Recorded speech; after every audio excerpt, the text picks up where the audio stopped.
சரி இவங்களை வந்து கொஞ்சம் என்ன நடக்கிறது கொஞ்சம் எல்லாம் இன்னும் திரும்பி கிளம்பி போகும்போது புறப்பட்டு போகும்போது எல்லாத்தையும் ஒழுங்காக பேக் பண்ணிட்டு போகணும், இதெல்லாம் இருக்குது. பட் அந்த இடத்துல அம்மாவும் பயங்கர வைஸாக நடந்திருக்காங்க இல்லையா? டைரெக்டாக கேட்காம வேலைக்கு வர வேண்டாம்னு சொல்லிட்டாங்க. கரெக்ட். அதுக்கப்புறம் கம்ப்ளைண்ட்டும் பண்ணலை, தேவையில்லாமல் எனக்கு அலைய வேண்டாம் அப்படிங்கிற ஒரு விஷயத்தினால இங்கே கம்ப்ளைண்ட் பண்ணி எதையும் ப்ரூவ் பண்ணி எதுவும் நடக்க போகிறதும் இல்லைன்றது தான் உண்மை. கரெக்ட். எக்ஸாக்ட்லி என்ன நடக்க போகுது, எதுக்கு ஒருத்தரோட இதை நம்ம அவங்க பற்றி தெரிஞ்சு போச்சு, அதோட கட் பண்ணிடலாம் அப்படிங்கிற மாதிரி.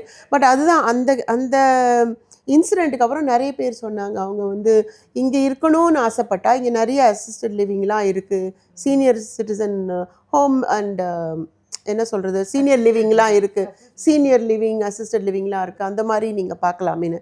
பட் எங்களுக்கு வந்து எங்களுடைய பார்ட் அவங்க இப்போ இந்த 1.5 வருஷத்துல இனிமேல் ஜாஸ்தியாகவே அவங்க எங்கள் லைஃப்பை வந்து she has become one of us. So அதனால் எங்களுக்கே அவங்கள வந்து இங்கே விட்டுட்டு போகிறதுக்கு கஷ்டமாக இருக்குது. அவங்களுக்கும் வந்து ட்ராவல்லாம் ரொம்ப இப்போ தான் அவங்களால வர முடியுது. பிகாஸ் இத்தனை வருஷம் my dad was bedridden, அவங்களால ஒன்றுமே பார்க்க முடியல, வர முடியல.